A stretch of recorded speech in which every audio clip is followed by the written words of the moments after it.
የሻቢያ ፍላጎት እዚህ ላይ በግልጽ ነው የመጣው። እኛ መደራደር አለብን ከኢትዮጵያ መንግስት ጋር ተደራረን ያሉ ነገሮችን በጠረጴዛ ዙሪያ መመለስ አለብን ማስመለስ አለብን ብለን ስንከራከር የመጀመሪያ እንዳትደራደሩ የሚለው አሁን በተግባባንበት ልክ መግባባት ብንችል ኖሮ ውጭ ባሉ በዲያስፖራ አካባቢ ላይ በተቀመጡ የሻቢያ ወኪሎች በኩል ከፍተኛ ገንዘብ እየተላከ ድርድር የሚባል ነገር መታሰብ የለበትም ብሎ የመጣው የኤርትራ መንግስት ነው። የምትደራደሩ ከሆነ ድጋፌን አቆማለሁ ነው ያላችሁ። ቀድሞ ቢሆን ያኔ ጥያቄዎች በተደጋጋሚ በሚነሱበት ወቅት ሰላማዊ ሰልፍ በነበረበት ወቅት ይሄ ክርክር ድርድር ንግግር ኖሮ ቢሆን ኖሮ ብዙ ነገሮችን መቅረፍ እንችል ነበር። አይ ቲንክ ጦርነቱን ማስቀረት እንችል ነበር ብዬ አስባለሁ።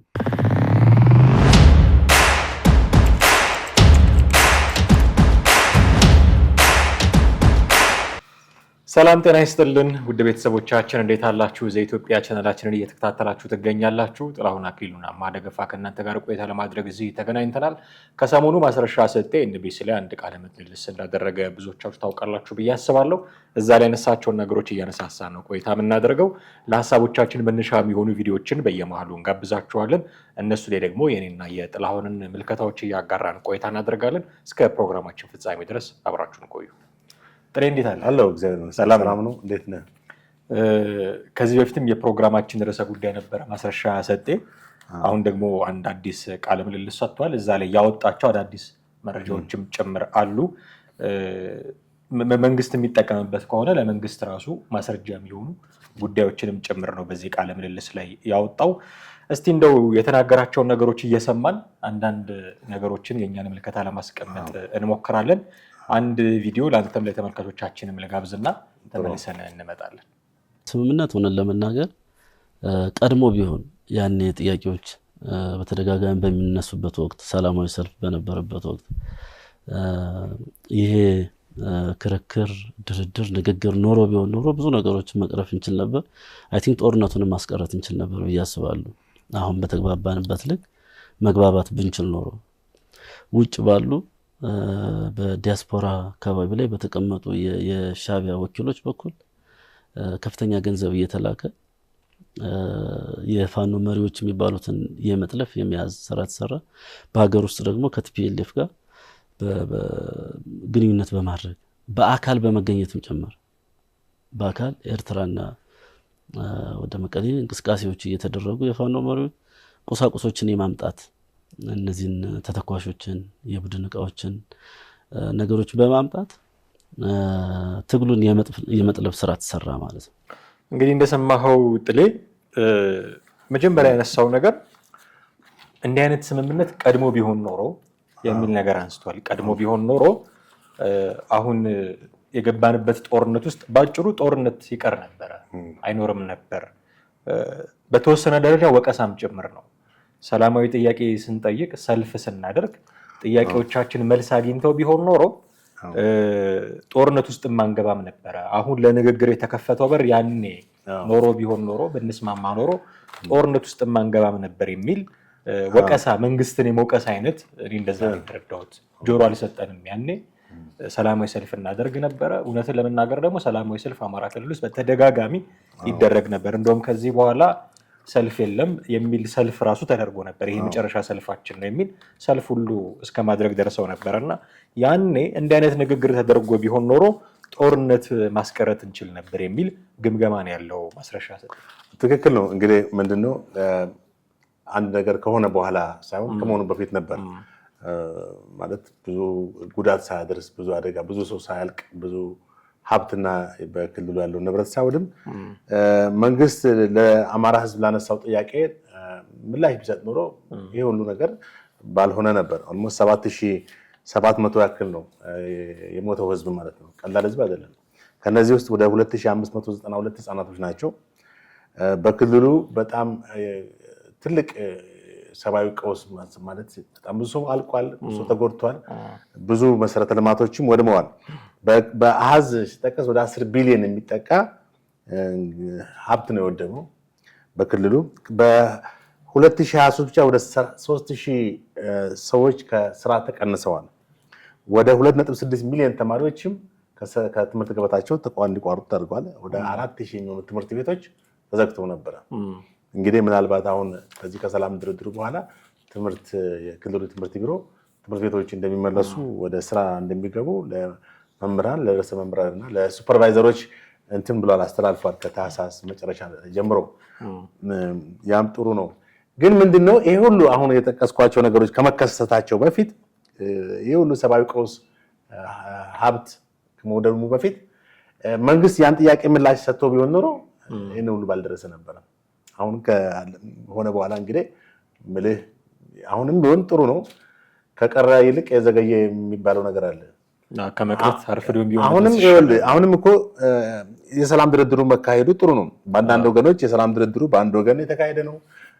አንድ ግለሰብ ነው፣ ከድርጅቱ የተባረረ ሰው ነው፣ ከመንግስት ጋር ግንኙነት ስላለው ወይም ከመንግስት ጋር በስውር ሲገናኝ የነበረ ሰው ነው የተወገደው፣ እኛን አይወክልም ምናምን የሚሉ የተለያዩ ድምጾች አሁንም ድረስ ይሰማሉ።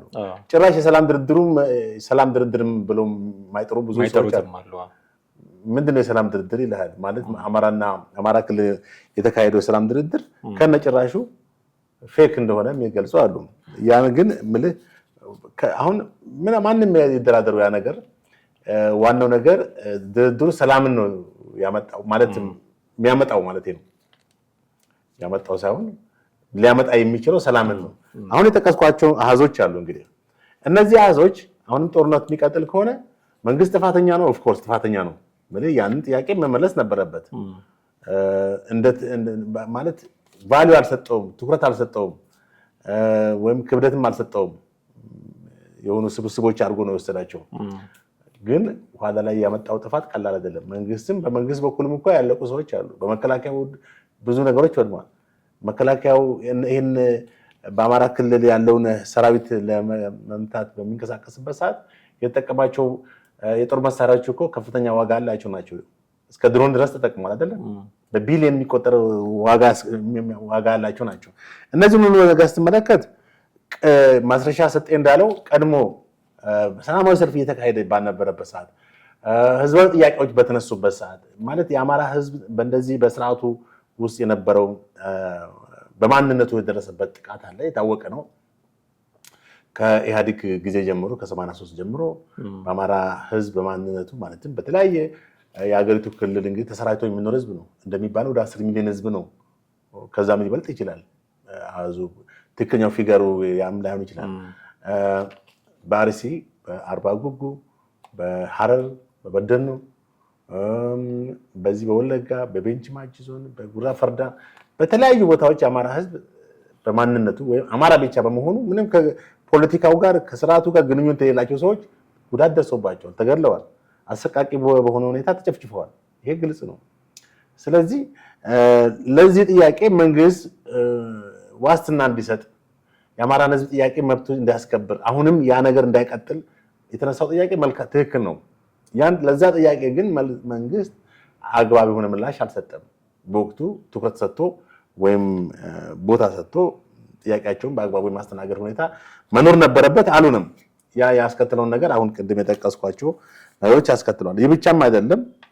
በክልሉ የተለያዩ እንቅስቃሴዎች እንዳይኖሩ፣ የፖለቲካ አለመረጋጋት እንዳይኖር፣ ሰዎች በሰላም ወጥተው በሰላም እንዳይገቡ የማድረግ በሰላም ወጥተው በሰላም የመግባት ሁኔታ ሁሉ አደጋ ላይ የጣለ ትልቅ ነገር ነው ያስከተለው። በአጠቃላይ ላለፉት 2 ዓመታት በአማራ ክልል ከፍተኛ የፖለቲካ አለመረጋጋት፣ ግጭት፣ ጦርነት እና ቀውሶች እንደነበሩ ነው የሚታወሰው። ይሄ ቀውስ እንግዲህ አሁን ማን ነው ማስረሻ ሰጤ ከዚህ ከአማራ ክልል ጋር ተደራድሮ ያመጣው ማለት የተደራደረውን ነገር እሱን አይወክልንም ብሎ ከማለት ይልቅ በሱ ውስጥ ማለት ጥያቄዎች እንዲኖሩ ያነሳቸው ጥያቄዎች ምንድን ናቸው? ያነሳቸው ጥያቄዎች አሉ። እዚህ ላይ ኋላ ላይ በቪዲዮ የምናየው ነገር አለ። ግን አንደኛ የታሰሩት የአማራ እንትኖች እንዲፈቱ ነው ጥያቄዎች አሁንም ተቀርቧል እኮ በዚህ ቦታ ላይም ጥያቄው ቀርቧል።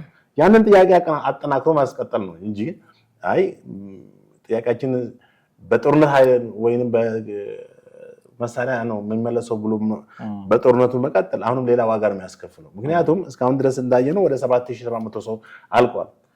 ምናልባት ከዚህ በኋላ ደግሞ የበለጠ እጥፍ ህዝብ ወይም ከዛ በላይ ሊያልቅ የሚችልበት ሁኔታ ነው የምትመለከተው። እዚህ ጋር ያነሳው ነጥብ አለ። እንደገና ደግሞ ይሄ እንትን ተጠልፏል የሚል ሀሳብ አቅርቧል። ተጠልፎ አሁን እንደሆነ መነሻ ያደረኩት ጦርነቱ ከመከሰቱ በፊት ውይይቶች ተደርገው ቢሆን ኖሮ ጦርነቱ አይጀመርም ነበር የሚለውን መነሻ አደረግን። ጦርነቱ ውስጥ ከተገባ በኋላ ደግሞ የአቅጣጫ መቀየሮች አሉ። ታውቀው እንግዲህ ጦርነቱ ሲጀምር የተነሱት ምክንያቶች እና አሁን ፋኖ እንደ ትልቅ ኮዝ የያዛቸው ጉዳዮች የተለያዩ ናቸው ብሎ ማለት ይቻላል ብዬ አስባለሁ። ሌላ ሀሳብ ያለው ሰው ካለ ሊያካፍለን ሊያጋራን ይችላል። ግን አንተ እንዳልከው አማራ በማንነቱ በተለያዩ የኢትዮጵያ ክፍሎች እየተገደለ ነው የሚል ጥያቄ ያለው፣ ለምን ልዩ ኃይል ትጥቅ ይፈታል የሚል ጥያቄ ያለው፣ ወልቃይት ራያ የሚሉ ጉዳዮች ያሉት አካል ነው ጦርነት በዛ በልዩ ኃይል ትጥቅ ይፍታ በሚል በተባለ ውሳኔ ማግስት የተጀመረው ማለት ነው። አሁን ግን እነዚህ ጥያቄዎች ወደ የሀገሪቱን ስልጣን ወደ መቆጣጠር፣ ከሌሎች አካላት ጋር ወደ መተባበር፣ ከሌሎች ሀገሮች ጋር ወደ መተባበር ደግሞ ተሻግሯል አድጓል። ይሄ የሆነ በምንድን ነው የሚለውን ነው አሁን ጥቁምታ የሰጠን ማስረሻ ብዬ አስባለሁ። ምንድን ነው ያለው? በዲያስፖራ ያሉ የሻዕቢያ ወኪሎች እነሱ ከፍተኛ ገንዘብ በመላክ የፋኖ መሪዎችን የመጥለፍ ስራ ይሰሩ ነበር ብሏል።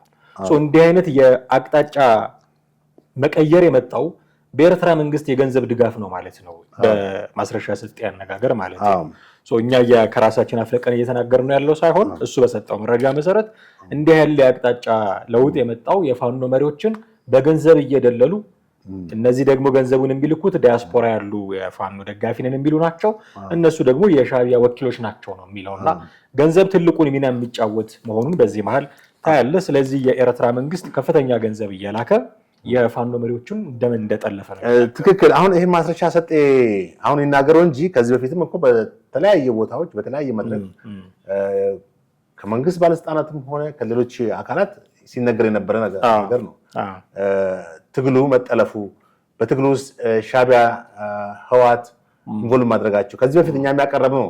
ለምሳሌ በህወሓት ውስጥ ማነው ጀነራል ማነው ስሙ ምግበ የሚባል ጀነራል መመሪያ ይሰጥ እንደነበረ አንዳንድ ኢንስትራክሽኖችን እንትን እንደነበረ ከዚህ በፊት ያቀረብነው እንትን አለ። ሻዕቢያ አይገባም ብሎ በዚህ ነገር ማለት ሞኝነት ነው። ምክንያቱም ሻዕቢያ ታሪካዊ ኢትዮጵያ ጠላት ነው። እንግዲህ ከሻዕቢያ ጋር መቼ ነው ሰላም የሆነው ከተባለ ባለፉት ጠቅላይ ሚኒስትር ወደ ስልጣን እንደመጡ በነበረችው ትንሽ አጭር ጊዜ ነው የሆነች ሆይሆይታ የጫጉላ ጊዜ ነበረች። ኢሱ ምናምን እየተባለ ያው የኢትዮጵያ ሕዝብ በየዋህነት ከመስቀል አደባባይ ከሚሊኒየም አዳራሽ እስከ ቤተ መንግስት እየጨፈረ የተቀበለበት ሁኔታ ነበር። ያ በጣም ታሪካዊ ስህተት የሰራንበት ነው። እንደ ሀገር መቼም ሕዝብን አትወቅስም፣ መቼም እንግዲህ ሕዝብን በጅምላ አትወቅስም እንጂ ትልቅ ስህተት ነው የተሰራው እና ምክንያቱም የኢሳያስ ማንነት ሊቀየር የሚችል ነገር አይደለም። በጣም መንግስትም በጣም ተሳስቷል በወቅቱ። ያም ሆነ ይህ የፋኖ እንትን ተጠልፏል ብሎ ያለው እሱ ማስረሻ ቢናገርም ከሱ በፊት በጣም በተደጋጋሚ ሲነገር የነበረ ነገር ነው። እዚህ ጋር ምንድነው የጠቀሰው? እሱ ትግሉ በሻዕቢያና በውጭ የሻዕቢያ ወኪል በሆኑ ዲያስፖራ ተጠልፏል ነው የሚለው። እንግዲህ ትልቁ ነገር እዚህ ጋር ሚናው የሚጫወተው ምንድነው? ገንዘብ ነው። እውነት ለመናገር ይህ የገንዘብ ምንጭ ማን ነው ከተባለ ሻዕቢያም ዲያስፖራውም ሳይሆን በእርግጠኛነት መናገር የሚችለው ደጋግሜም ከዚህ በፊት የምጠቅሰው ግብጽ ነች። አሁን ግብጽ ኢንቪዚብል አንድ ከጀርባው ነው የምትጫወተው። እነኛ ሻዕቢያን የፈጠረች ነች፣ ታውቀዋለች። ወያኔንም የፈጠረች ነች፣ ታውቀዋለች። ምንም እንኳን ወያኔ በደደቢት በረሃ ላይ ተፈጠረ ቢባልም ሻዕቢያም ከጀበሃ ወጣ ቢባልም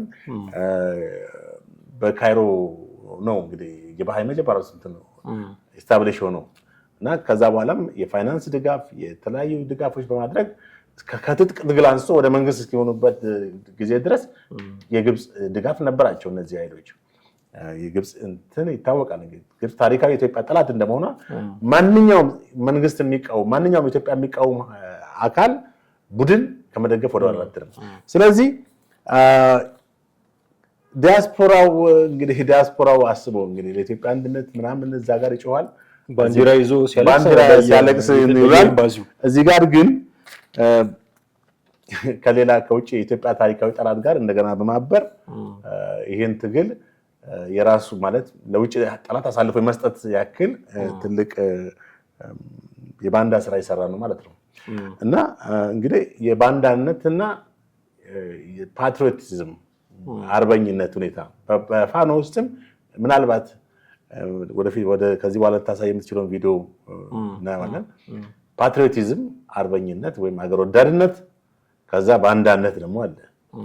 ይሄ ነው አሁን ፋኖ ውስጥ ትልቁ ልዩነት የፈጠረው ማለት ነው። አሁን ድርጅቱ ማትረሻ ሰጠ እንኳን ባይደራደር የለውበትም በቃ እናንተ እንደፈለጋችሁ ብሎ ቢል እኮ አሁንም እኮ ክፍፍሉ አለ።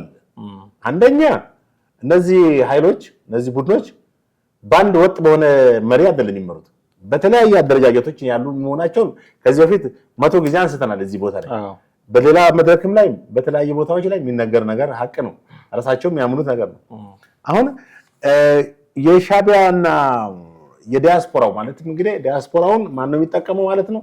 ሻቢያ ነው የሚጠቀመው። እዛ ያሉት ሻቢያ አሜሪካና አውሮፓ ያሉ የሻቢያ ሴሎች ማለት ነው። ሻቢያ ሜምበርስ ወይም ሻቢያን የሚደግፉ ምናምን እና ኢትዮጵያውያን ናቸው፣ ግን ለኤርትራ መንግስት ፍላጎት አሁን ከማን ጋር ነው ኮንታክት የሚያደርጉት? ከሻቢያ ከኤርትራውያን ጋር ነው ኮንታክት የሚያደርጉት። እዛ ያሉ ዲያስፖራው ከኤርትራ ዲያስፖራ ጋር ነው ኮንታክት የሚያደርገው ቀጥታ። የኢትዮጵያ ዲያስፖራ እና የኤርትራ ዲያስፖራ ማለት የሻቢያ ደጋፊ ወይም ራሱ ሻቢያ የሆነ ማለት ነው። ምናልባትም ከኢሳያስ ጋር ጠንካራ ግንኙነት ያላቸው ናቸው። እና እነዚህ እንግዲህ በገንዘብ ነው፣ በብር ድጋፍ፣ በጦር መሳሪያ ድጋፍ ነው። እዚህ ጋር ቅድም እንደተናገረው በዲያስፖራ የሻቢያ ወኪሎች ከፍተኛ ገንዘብ እየተላከ የፋኖ መሪዎች የመጥለፍ ስራ የተሰራ ነው።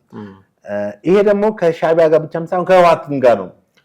ከህወሓት ጋር ሀገር ውስጥ ያለውን እንመለስበታለን። ግን የዲያስፖራውን እኔ በገንዘብ ብቻ ነው ወይ የሚል ጥያቄ ደግሞ ማንሳት እፈልጋለሁ። ለምን መሰለህ ይሄንን ያልኩት?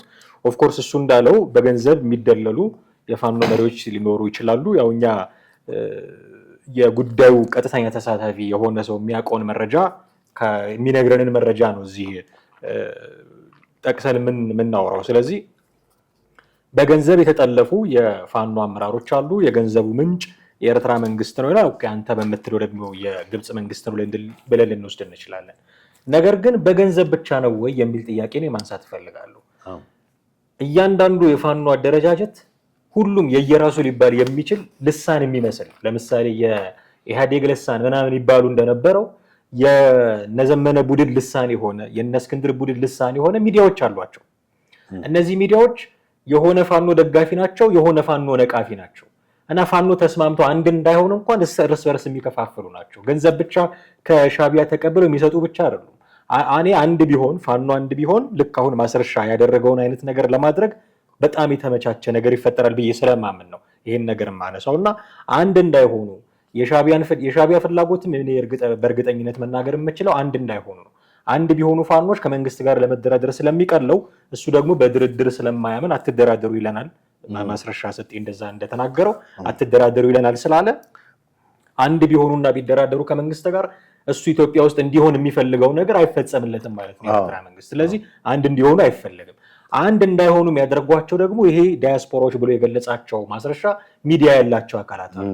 የእስክንድር ሚዲያ አለ፣ የዘመነ ሚዲያ አለ፣ የሆነ ሚዲያ አለ።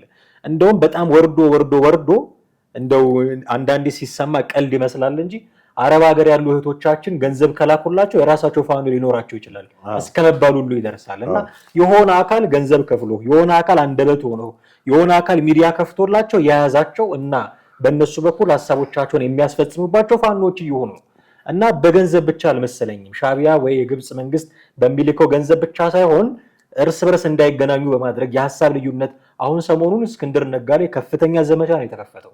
ቢጨንቀው ስንታየው ቸኮል ጓደኛው ወጥቶ ሊከላከልለት ጀመረ እንጂ በጣም ከፍተኛ ዘመቻ እየተከፈተበት ነው። ይሄ ለምን ሆነ? ዘመንና እስክንድር ሊስማሙ አንድ ሊሆኑ መዋቅር እያበጃጁ ነው የሚል መረጃ ሲወጣ ሁሉም ከየጎሬው ወጥቶ እስክንድር ላይ ሁሉም ጣቱን ቀስሮ መንዛት ጀመረ። ስለዚህ ፐርፐዝሊ የተቋቋሙ ሚዲያዎች አሉ ማለት ነው። እነዚህ ሰዎች አንድ እንዳይሆኑ እንዲከፋፈሉ ከመከፋፈሉ ምንድነው የሚያተርፉት ካልክ ኢትዮጵያ ሰላም ሆና የመቀጠል ነገሯ እንደገና የሩቅ ህልም ነው የሚሆንብን። የሻዕቢያም ደግሞ ፍላጎት ነው ብዬ ስለማስብ ነው በገንዘብ ብቻ አይደለም ያልኩት። ትክክል። እንግዲህ አሁን ሚዲያው ራሱ ማለት ሚዲያውን የሚመሩ ሰዎች ራሳቸው የራሳቸው ፖለቲካል ግብ አላቸው ወይ ፖለቲካል ኢንተረስት አላቸው። ምልህ እነሱ በሚፈልጓት ልክ እነሱ በሰፋት ልክ ኢትዮጵያን እንድትፈጠርላቸው ይፈልጋሉ እንጂ ምናልባት በሐሳብ ልዩነት እንኳን ከመጣ የሐሳብ ልዩነት ችግር የለውም፣ ናቹራል ነው። ታወያዩ ልታቀራረብ ይችላል። አሁን እነሱ ምንድነው በቃ በጣም ናሮ በሆነ አስተሳሰብ እነሱ የሚፈልጓትን ኢትዮጵያ መገንባት ነው የሚፈልገው። ይሄም የሚጠቀሙበትን ሚዲያ ማኒፑሌት በማድረግ በመቆጣጠር ከዛ የሚፈልጉትን ግብ ላይ ነው መድረስ ነው የሚፈልጉት እንጂ ይሄን ኢንክሉሲቭ የሆነ አካታችነት ያለውን የፖለቲካ አስተሳሰብ ውስጥ የሉበትም። እንግዲህ ኢትዮጵያ የ80 ብሔር ብሔረሰቦች ሀገር ነች። እኛ ብቻ ነግሰን ሌላውን እኛ ዶሚኔት አድርገን ሌላውን ጨቁነን ሌላውን ይሉአሉ። በነገራችን ላይ እንደዛ ይሉአሉ። ይሄ አስተሳሰብ የጠናወታቸው ሰዎች አሉ። ዛሬ አሜሪካ ቢኖሩ አውሮፓ ቢኖሩ ይሄንን አስተሳሰብ ይዘው የሚሽከረከሩ ሰዎች አሉ። ኢትዮጵያን በእኛ መልክ ነው እነሱ አሜሪካ መኖራቸው አውሮፓ መኖራቸው ሊቀርፍላቸው አልቻለም፣ አይችልም። አንዳንድ ሰዎች እኮ የሎኬሽን ጉዳይ አይደለም እኮ ሜንታል ትራንስፎርም የማድረግ ሁኔታ ወይም ቼንጅ የማድረግ ሁኔታ ሎኬሽን ሰፈር ብትቀይርበት አገር ብትቀይር የማይቀይር ሰው አለ። በፖለቲካ አስተሳሰቡ አሜሪካም ኖረ ኢትዮጵያም ጎንደርም የትም ቦታ ቢኖር ዘሴም ነው ማለት የጽንፈኝነት አስተሳሰብ ከባድ ነው። ማለት ወደ መሀል ሜዳ መጥተህ የሌሎችም ሀሳብ ምንድን ነው ብለህ በጋራ ማለት እንትኑ ከሌለ አደገኛ ነው። በተለይ ደግሞ 80 ብሔር ብሔረሰቦች ባሉበት 80 ምናምን ቋንቋዎች በሚገኙ በጣም ዳይቨርሲፋይድ በሆነ ማህበረሰብ ኢትዮጵያ የሚያክል ሰፊ ሀገር ውስጥ ሌላው ጋር ተስማምተህ ተቻችለህ ወደ አንድነት ኢትዮጵያ በሚለው ጥላ ስር ሆነ በልዩነት ውስጥ አንድነትን ታመጣለህ እንጂ ልዩነቱ እንዳለ ሆኖ ከአማራ ከኦሮሞ ጋር ብዙ የሚለያይባቸው ነገሮች አሉ። በካልቸር በቋንቋ በብዙ ነገሮች አይደል?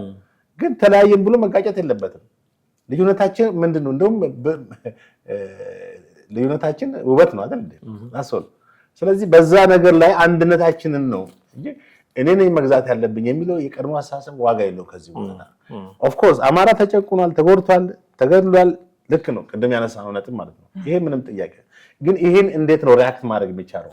ይሄን እንዴት ነው ለዚህ እንትን አማራ ለተጎዳበት ላለፉት ዓመታት በማንነቱ ላይ ጥቃት ለተደረሰበት ነገር እንዴት ነው ማስተካከል ከዚህ በኋላ የሚቻለው? በመሰረቱ ያንንም እንደ ታሪክ እንደ ትርክት ይዘህ ወደዚህ ጎትተህ መምጣትም ሌላ ቁስል ነው የሚሆነው። አሁን ግን ከዚህ በኋላ የአማራ ሕዝብ ነፃነቱን እኩልነቱን እንደማንኛውም ኢትዮጵያዊ ሰርቶ መውጣት መግባት የሚችልበት በማንነቱ ጥቃት የማይደርስበትን ነገር እንዴት ነው ማድረግ የሚቻለው የሚለው ነው ትልቁ ነጥብ ሊሆን የሚችለው።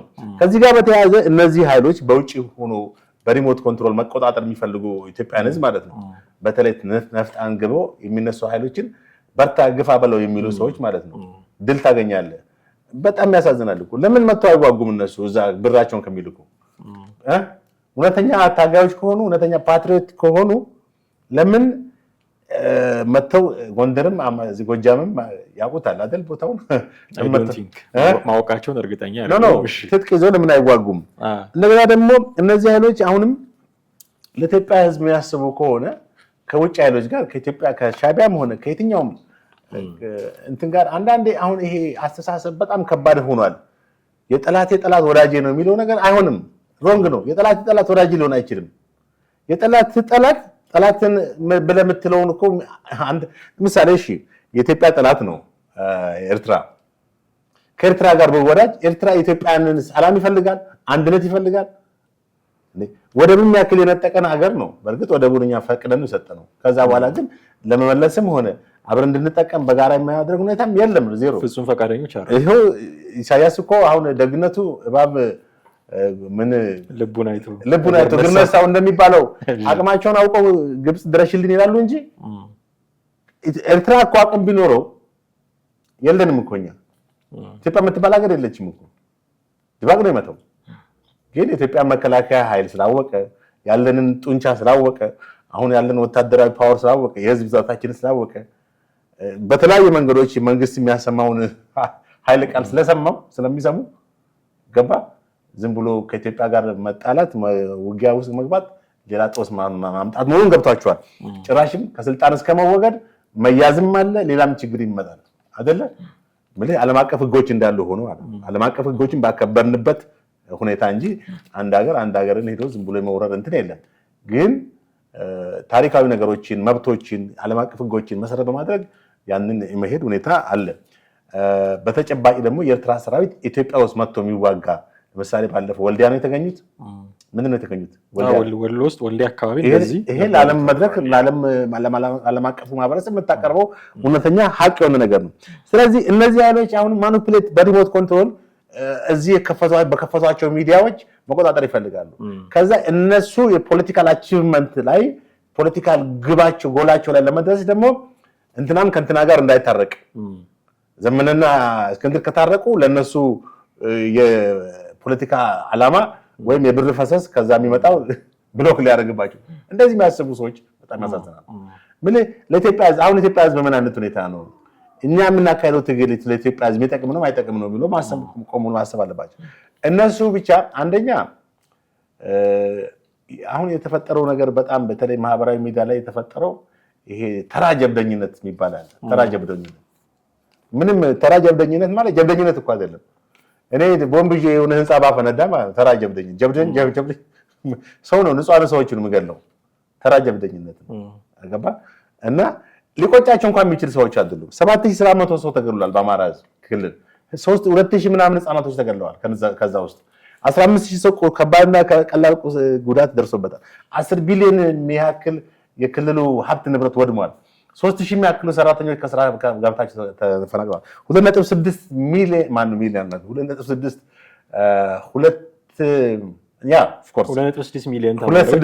ሚሊዮን 2 ሚሊዮን 600 ሺህ ማለት ነው። 2 ሚሊዮን 600 ሺህ ላይ እንትን ብለዋል። ዛት ሰው እንግዲህ አስብ። ሌሎች አሃዞችም አሉ። በቱሪዝም በግብርና በዚህ በጤና በተለያዩ ሴክተሮች ውስጥ ብዙ ፌል ያደረጉባቸው ነገሮች አሉ። አማራ ክልል የሀገሪቷ ትልቅ የግብርና ምርቶች ወደ ተለያዩ ክልሎች የሚሉበት ለምሳሌ ጤፍ በተለይ ጤፍ ምርት አዲስ አበባ ነው። ተለያዩ ክልሎች ከአማራ ክልል ነው የሚመጣው። ይሄ ማስተጓጎሉ ቀላል አይደለም። የተለያዩ የእህል ምርቶችም ከዛ ክልል ይመጣሉ። ለሀገሪቷ ጂዲፒ ማለትም አጠቃላይ የሀገር ውስጥ ምርት እድገት ማለት ነው ግሮስ ዶሜስቲክ ፕሮዳክት የሚባለው 22% ኮንትሪቢዩት የሚያደርገው አማራ ክልል ነው። ተመልከት 25 ማለት እንግዲህ ወደ 1/4 አካባቢ ማለት ነው የሀገሪቷ ሀብት ኢትዮጵያ ፌደራል መንግስት ሀብት ብሎ የሚለው ሩቡ የት ነው ያለው? አማራ ክልል ነው ያለው። ይሄ ሁሉ ምን አድርጓል? በአጠቃላይ በመንግስት በሀገሪቷ ላይ ትልቅ ተጽዕኖ ያመጣል። እነሱ አሁን ይሄን ያለው እዚህ በስልጣን እንዳለው መንግስት ማዳከማቸው ነው። በእነሱ ቤት እየተዳከመ ያለው ግን የኢትዮጵያ ህዝብ ነው። የኢትዮጵያ ህዝብ ነው። ራሳቸውን ነፃ እናወጣለን የሚሉትም ነፃ እናወጣለን የሚሉት ክልል ህዝብ እኮ በቃ ምን ነፃ ወጡት? አስጨፈጨፉት እንጂ እንዳይዘፋብን። ግን ከዚህ ጋር ተያይዞ ያነሳው ማስረሻ ከኤርትራ መንግስት ጋር ብቻ ሳይሆን ወይ ከሻዕቢያ ጋር ብቻ ሳይሆን ከህወሓትም ጋር ደግሞ አብሮ የመስራት ነገር አለ። ኤርትራም መቀሌም እየተካሄደ በአካል እየተገናኙ ቁሳቁሶችን ተተኳሾችን የማምጣት ነገርም ሁሉ አለ የሚል እንዲሁ ማስረጃ ደግሞ ሲሰጥ ነበር እና የተለያዩ የፋኖ አመራሮች በአደባባይ እየወጡ በፍጹም አልተደረገም ይሄ ነገር ብናደርግ ደስ ይለናል እንጂ ያደረግነው ነገር የለም እያሉ ሲናገሩ ነበረ። እከሌ የሚባል ፋኖ መቀሌ ሄዶ ታክሟል የሚሉ መረጃዎች በተባራሪ እንሰማ ነበር። አይ ቲንክ እሱን የሚያረጋግጥ አይነት መረጃ ነው አሁን ማስረሻ የሰጠውና ከቲፒኤልኤፍም ጋር ያላቸውን ጉዳይ አንስቷል ብዬ እንግዲህ ህወሓት መቼም ህወሓት የሚያሳዝነኝ የሚገርም 27 ዓመት ሀገሪቷን የመራ ድርጅት ወይም ፓርቲ እንደው ሰከን ብሎ ነገሮችን በስክነት እዛው መቀሌ ቆይ ብሎ እንትን እንደማለት ከገባ ጀምሮ ያረፈበት ጊዜ የለም። እንደሚታወቀው አላረፈም። 2 ዓመቷ ጦርነት የጎላው ነው እንጂ 2010ም ቀውስ ሲፈጠር ነበረ። 2011ም ቀውስ ሲፈጠር ነበረ።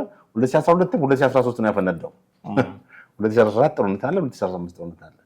2016 ከፕሪቶሪያ ስምምነት በኋላ ዋናው ከሳሽ አሁን እኮ ህወሓት ጩኸቴን ቀማኝ የሚባል አማርኛ ቃል ታውቃለህ?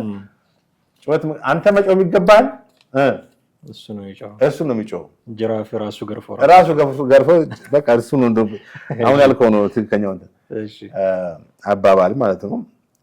ህወሓት ከሳሽ ነው በተፈጥሮ። የሚከሰው ደግሞ ራሱ ባጠፋው እንትን ነው።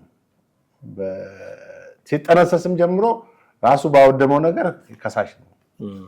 በታሪክ የህወሓትን ታሪክ ማንበብ እና መዳሰስ ነው። የተለያዩ መጽሐፎችን በቲፒኤልኤፍ ዙሪያ የተጻፉ መጽሐፎች አሉ። ኢቭን ከፓርቲው የወጡ እናቶ ገብሩ አስራት የጻፏቸው መጽሐፎች አሉ ስለ ድርጅቱ። እናቶ አስገደ ገብረስላሴ የጻፏቸው መጽሐፎች አሉ ስለ ድርጅቱ። በተለያዩ ከህወሓት ውጭ ያሉ ሰዎች የጻፏቸው፣ በደርግ ውስጥ የነበሩ ሰዎች የጻፏቸው አሉ። እንደራደር ብሎ እኮ የደርግን ጀነራል እንትኖች መኮንኖች እኮ በጣም ከፍተኛ አሰቃቂ ጥቃት ያደረሰ እኮ ለመደራደር ሲሄዱ ደርጎች አያውቁም። ይሄ ታሪክ አለ።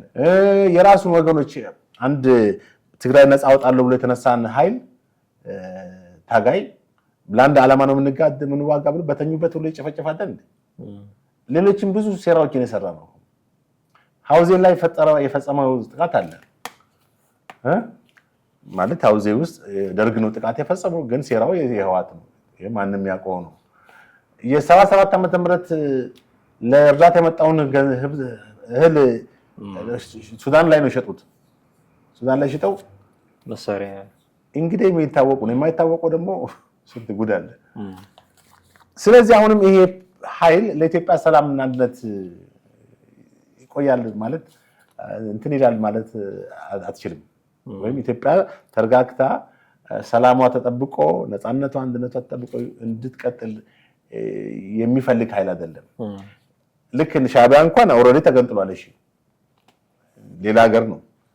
እዚህ እኛ ውስጥ ሆኖ ማለት ኢትዮጵያ ውስጥ ያለ ኃይል ክልላዊ መንግስት አንድን ክልል እየመራ ያለ ክልላዊ አስተዳደር አሁንም ኢትዮጵያን በጦርነት ወይም በተለያየ ነገሮች የመተንኮስ ሁኔታዎች ይስተዋላል። ቢቻል አገሪቷን ወይም እንድትፈራረስም የመፈለግ እንትን አለው።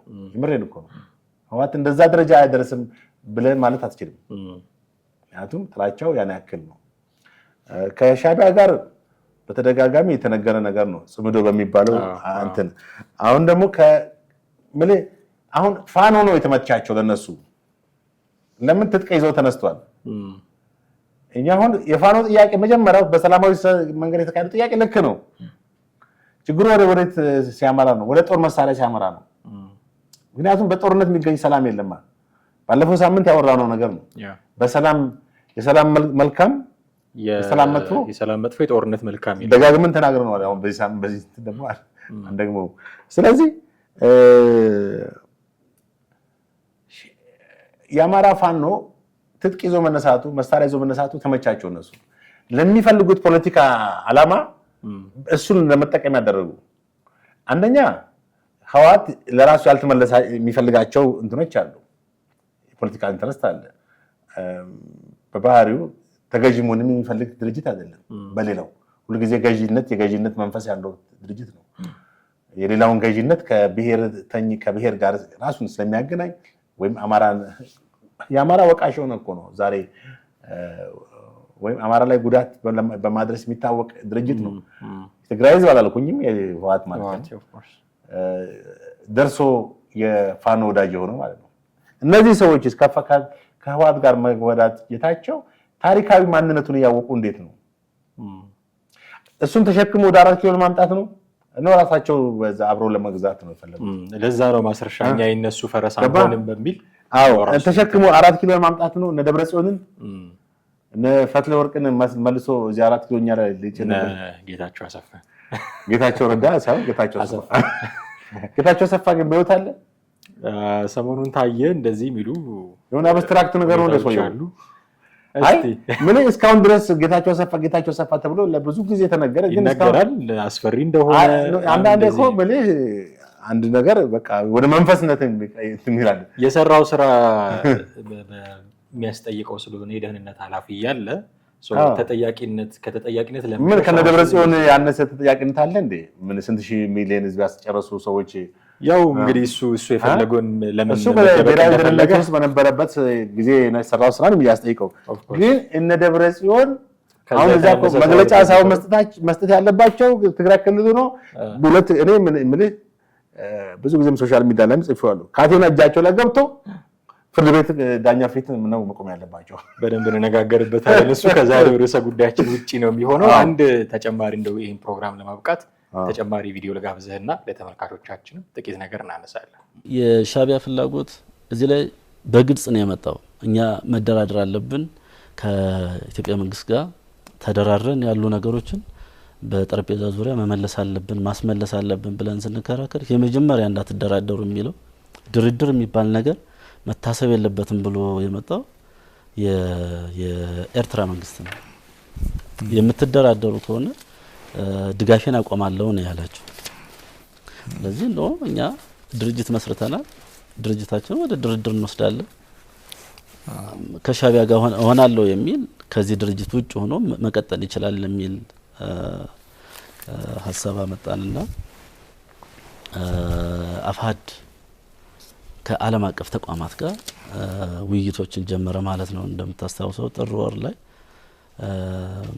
ከሁሉም ተቋማት የዓለም አቀፍ ተቋማት የተውጣጣ የቴክኒካል ኮሚቴ ያለንበት ቦታ ድረስ ጫካ ድረስ መጥተው ዳውንት ላይ የመጀመሪያውን ድርድር አድርገናል ማለት ነው። እንግዲህ እንደሰማኸው ጠቅለል ለማድረግ የተናገረው ነገር እንድንደራደር ሻዕቢያ አይፈልግም። ከተደራደራችሁ ድጋፌን አቆማለሁ። እንግዲህ ቅድም በሰማነው ቪዲዮ ላይ የሚሰጣቸው ድጋፎች ምን እንደነበሩ አይተናል። እነዚህን ድጋፎች አቆማለሁ የምትደራደሩ ከሆነ ድጋፌን አቆማለሁ ብሏል። ግን በእኛ በኩል ነው የሚለው በአፋሕድ በኩል ማለቱ ነው። ማስረሻ ሰጤ ከዓለም አቀፍ ተቋማት ጋር ንግግር አድርገን ድርድር ጀምረናል ነው የሚለው ዳውንት ላይ የተደረገውን እሱን ነገር ብዙ ሰው ለምሳሌ እስክንድር ነጋ ራሱ ድርድር አይደለም ውይይት ነው የሚለው። ከዓለም አቀፉ ስለ ሰብአዊ መብቶች ነው የተወያየ ነው የተነጋገር ነው የሚለው። ማስረሻ ሰጤ ግን ድርድር እንደሆነ የድርድሩ ጅማሮ ያ ከዓመት በፊት ዳውንት ላይ የተደረገው እንደሆነ ነው የሚናገረው። ስለዚህ እንድንደራደር የማይፈልገው የኤርትራ መንግስት ነው። ብትደራደሩ ድጋፌን አቆማለሁ ብሎ ከዚህ ጀርባ ያለው እጅ የኢሳያስ አፈወርቂ መሆኑን ነው ይመስላል። እንግዲህ አስብ፣ ከዚህ ምን ትረዳለህ ማለት አሁን ማስረሻ ከተናገረው ነገር የሻዕቢያ ኢንተረስት እነዚህን ሰዎች መርዳት ይምሰል እንጂ እነዚህን ሰዎች በመርዳት የሚፈልጉት የፖለቲካ ግባቸው ላይ እንዲደርሱ የመርዳት ወይም ኦኬ አምባገነን መንግስት ስልጣን ላይ ያለው አምባገነን መንግስት ወይም አማራን ህዝብ የሚጨቁን መንግስትን አስወግደው አማራን ነፃ ማውጣትና ለሌሎችም ኢትዮጵያ ብሔር ብሔረሰቦች እኩልነት ማስፈን ምናምን ነው ዘተርፈን ብለው እንኳን ቢታሰብ በዛ መንገድ አይደለም የኤርትራ መንግስት ወይም የኢሳያስ ሀሳብ ማለት ነው። ለምን ድርድር የምትደራደሩ ከሆነ ድጋፌን አቆማለሁ። በገፍ ድጋፍ የተደረገላቸው መሆኑን ልብ በል መጀመሪያ። ቀላል ድጋፍ አይደለም። ምክንያቱም አሁን ያለው ስልጣን ላለው የአብይን መንግስት ማስወገድ ነው አላማቸው። በማን በዚህ በፋኖ እንደ መሳሪያ በመጠቀም ማለት ነው። የምትደራደሩ ሰላም ከሆነ አልረዳችሁም ነው ባጭሩ። ኢትዮጵያ ሰላም ከሆነች የእናንተም አታስፈልጉኝም። ስለዚህ አገሪቷ እየተበጠበጠች እየተራመሰች ትቀጥል ነው። ጦርነቱም እኮ እንዲያበቃ አይፈልግም እኮ ኢሳያስ። ጦርነቱ ካበቃ ጌም ኦቨር ነው የሚሆነው። ጌም ኦቨር ከሆነ ደግሞ የእሱ የፖለቲካ ጨዋታ ሊበቃ ነው። ስለዚህ እዚህ ጋር ቢዚ ማድረግ መንግስትን በየትኛው በሰሜን ጦርነት በፋኖ ጋር ባለ ጦርነት ቢዚ ካደረገ የኤርትራን ጉዳይ ወይም ፊቱን ወደ ኤርትራ የሚያደርግበት ጊዜ አይኖረውም ነው። ኢሳያስ ኤክስፒሪየንስ ያለው ሰው ነው። ከ40 ዓመት በላይ አይደል እንዴ ወይ ከ50 ዓመት በላይ ልምድ ያለው ሰው ነው። የፖለቲካን ሴራ በጣም የተካነ ሰው ነው። ትከሻውም ጀርባውም ሁሉ እንትኑ አምሮ ጠቅላላ የፖለቲካ ሴራ የፖለቲካ ኮንስፓይረሲን በደንብ የሚያውቅ ሰው ነው። ከወያኔም ጋር በጫካ ውስጥ በምናምን ብዙ ልምድ ያለው ነው። ሻዕቢያንም ማነው ጀብሃ የተባለውንም በፖለቲካ ሴራ ነው ያመከኑት። መጀመሪያው እኮ ጀብሃ ነበር አይደል? አዎ ሻዕቢያ ከዛ ነው የወጣው። ስለዚህ እንዴት ጠልፎ መጣል እንዳለበት ያውቃል። አንድን የሱን ተቀናቃኝ ኃይል ወይም እሱ ጉዳት ያደርስብኛል፣ ይቀናቀነኛል፣ ኃይል ይጠቀምብኛል ብሎ የሚፈራውን አካል እንዴት አድርጎ ጠልፎ መጣል እንደሚችል ያውቃል። ስለዚህ አሁን ምንድነው ያለው? ፋኖን ነው መጠቀም የፈለገው። ፋኖን ደግሞ ወደ ድርድር ከሄደ የሱ ጨዋታ ኦቨር ይሆንበታል። ያለው አማራጭ ምንድነው? እንዳትደራደሩ፣ ከተደራደራችሁ ምን ያደርጋሉ? ድጋፌን አቆማለሁ። እነዚህ ኃይሎች ደግሞ የሻዕቢያ ድጋፍ ካቆሙ ብዙም ላያስኬዳቸው ይችላል የሚል ነው። እንግዲህ አስበው በጣም የሚገርምም ይህን ሲል የኤርትራ መንግስት ይህን ሲል what do they feel ምን ተሰማቸው የሚለው ነው። የኔ ፋኖ አባላቶች አመራሮች ምን ሪስፖንስ አደረጉ? እንዴት ነው ሪያክት ያደረጉት? የኤርትራ መንግስት እነሱማ በአደባባይ ወጥተው ከእብድ ጋር አልደራደርም አሉ። ቆይ እነማን ናቸው እነዚያ? እነ ዘመነ ካሴ ሰምተናል። በአደባባይ ወጥተው ከእብድ ጋር አንደራደርም፣ ድርድር ብሎ ነገር ንግግር ብሎ ነገር እብድ ያሉት የትኛውን ነው? ይሄ መንግስት ከእብድ ጋር አንደራደርም አይ እንዲሁ ተመልከት። እንግዲህ ደንበኛ የባንዳ ስራ እየሰሩ ነው ባጭሩ። ሌላ ምንድን ነው የምትላቸው? ባንዳ ማለት እኮ ሌላ ቃል አይደለም እኮ የዛ ሶል በጥንት ጊዜ በጣሊያን ዘመን የነበሩት ባንዳዎች በዚህ በእኛ ዘመንም አሉ። ስለዚህ እነዚህ አማራን ህዝብ ነፃ እናውጣለን እንደዚህ ገለመሌ ብሎ ቢሉም ተመልከት ከኢትዮጵያ ታሪካዊ ጠላት ጋር ነው። ታሪካዊ ጠላት ልበለው እንግዲህ ማለት የ40 ዓመት የ50 ዓመት ጠላት ነው። ታሪካዊ ጠላታችን ግብጽ አለው። እሺ ግብጽ ነው ታሪካዊ ጠላት 1000 ይር ማለት ነው። እሺ ወደ 1000 ዓመታት ይጠጋል ታሪካዊ ጠላት። ኤርትራ የኛ ህዝብ ነው፣ ኢትዮጵያውያን ህዝብ ነው። ታሪካዊ ጠላት ሊሆን አይችልም። ከኤርትራ አብራክ የወጡ እነዚህ ኃይሎች ናቸው። የትግራይ ህዝብ የኢትዮጵያ ህዝብ ነው። ታሪካዊ ጠላታችን ኤርትራና የሻዕቢያ መንግስትና ወያኔ ናቸው። እነዚህ ማን ነው ታሪካዊ ጠላት አልኩ። ኦልሞስት የ50 ዓመታት ተካል እና የፋኖ መሪዎች በዚህን ጊዜ የሰጡት ምላሽ ምንድነው? ለዚህ እኮ ነው ቅድም እንትናም ተናግሮታል ማስረሻ በእንትን ውስጥ የተቀበሉና ያልተቀበሉ አለ። that means ፓትሪዮቲዝም እና ባንዳይዝም ነው። በባንዳይዝም እና በፓትሪዮቲዝም መካከል ኖ እኛ ለውጭ ኃይሎች ለጠላት ኢትዮጵያ ታሪካዊ ጠላት ለሆኑት ኃይሎች እንትን አንልም አንጎበድድም ወይም መሳሪያ አንሆንም ነው። በሌላ በኩል ደግሞ ቅድም ያልከው ከብድ ጋር እንደራደርም ለምን ዶላር እየመጣከው ስለሆነ ከብድ ጋር እንደራደርም ሊያስብል ይችላል። እና ከዛ አንፃር ነው አሁንም የልጅ አጠንክሮ የተናገረ ያለው በእንትን ውስጥ ክፍፍል አለ። አንድ ሆነ እንትን አይደል? ክፍፍል ካለ ደግሞ የምታቀርበውም ጥያቄ በክፍፍል ውስጥ ተከፋፈለ ሀሳብ ትፈረጃለህ የከሌ ወዳጅ ስለሆንክ። ስለዚህ አሁን አንድ መሪ የሌለው እንትን እኮ ሁሉ ጊዜ ምንም እንትን አይሰጥም፣ ኢፌክቲቭ አይሆንም፣ ምንም አቺቭመንትም ሊኖረው አይችልም። የፖለቲካ ያስቀመጣቸው ፖለቲካ ግብ ላይ ሊደርስ አይችልም። ጭራሽ እሱ በሚሄደው አቅጣጫ ላይ ተቃራኒ ነው የሚሆንበት ነው ያኛው። እና ሲጀመር እነዚህ ኃይሎች ወጥ የሆነ አደረጃጀት የላቸውም። አንድ እገሌ የሚሉት መሪ የላቸውም። ዘመነን ብትል አስረስም ብትል ምሬ ወዳጆን ብትል ሌሎችን ብትል መሪዎች ይባላሉ። ማን ነው? እስክንድርም መሪ ነው። እንደገና በማላቸው ምንድነው ቅራኔም አለ። የእርስ በርስ የሐሳብ ግጭትም ደግሞ አላቸው። ስለዚህ ህወሓትም ሆነ ሻዕቢያ በዚህ ነገር ውስጥ የራሳቸው ሚና አላቸው። ማስረሻ የሚለውም ህወሓት ደግሞ ኢንተርሚዲየር ነው፣ ማዕከላዊ ሆኖ የማገናኘት ስራ ነው የሚሰራው። ስለዚህ ከዚህ ሁሉ ነገር ጀርባ ያለው የኤርትራ መንግስት እጅ ነው የሚል ጥቅል መልእክት ያለው መልእክት ነው ያስተላለፈው ማስረሻ ሰጤ። ሌሎች ንግግሮችንም ተናግሯል። እነሱን በሌላ ፕሮግራም እንመለስባቸዋለን። የዛሬው ግን እዚህ ላይ ማብቃት ይኖርብናል። ጥሪ እጅግ አድርጌ አመሰግናለሁ። ውድ ቤተሰቦቻችን እናንተም ከኛ ጋር የነበራችሁ ቆይታ እጅግ አድርገን እናመሰግናችኋለን። የዛሬው ፕሮግራማችንን እዚህ ላይ ያብቅተናል። ምን አስተያየት አላችሁ? በስልክ መስመራችን ደውላችሁ አሊያም ከታች ባለው የሀሳብ መስጫ ሳጥን በኩል ልታደርሱን ትችላላችሁ። እጅግ አድርገን እናመሰግናለን። ጤና ይስጥልን።